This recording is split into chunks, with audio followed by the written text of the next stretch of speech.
You spend an hour setting up the perfect task tracker in Google Sheets, and 2 weeks later it's either abandoned or more confusing than the chaos you started with. The problem isn't your discipline or even Google Sheets itself. It's that most people skip the one foundation that makes task tracking actually sustainable. Hi, I'm Zhenya, a project manager, an information designer, and I study systems that do not work.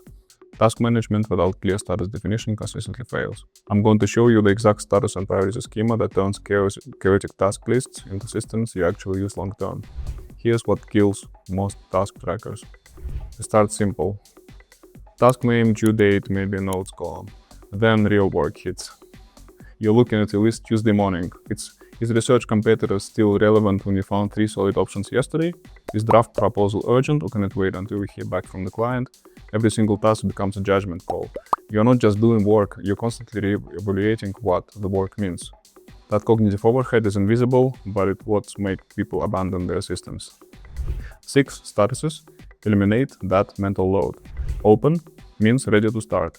No dependencies blocking you. Blocked means you can proceed waiting on something specific from someone else. In progress means you're actively working on it right this moment. Reopened means you thought it was finished but needs more work.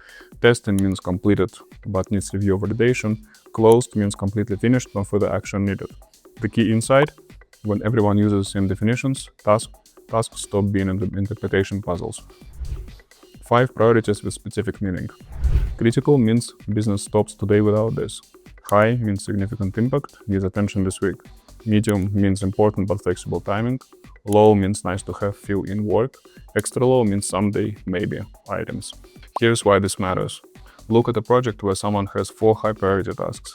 When they sit down on Monday morning, their head explodes because they don't know where to start. But significant impact needs attention this week means versus business stops today, now we have a decision framework. Technical setup. Create 2 columns, one for statuses, one for priorities. Use data validation to create drop-down menus. This prevents typing errors and keep everyone using the same language. You go to the data tab, list your statuses there, select the range, data validation, add the rule. Same process for priorities. Here's the crucial part most tutorials miss. Personal adoption before team adoption. Use the system yourself 2 weeks first. Get comfortable with the status definitions, learn how they feel in practice. Only then introduce it to your team.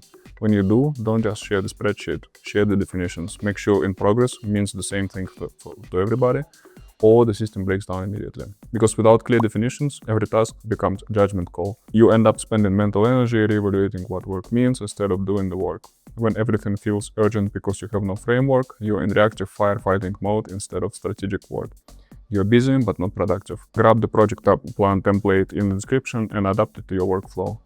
If you're new to Google Spreadsheets and want to see the systematic thinking applied elsewhere, watch my video on what Google Sheets is and where students use it. It covers the basics that makes systems like this possible. See you in the next one.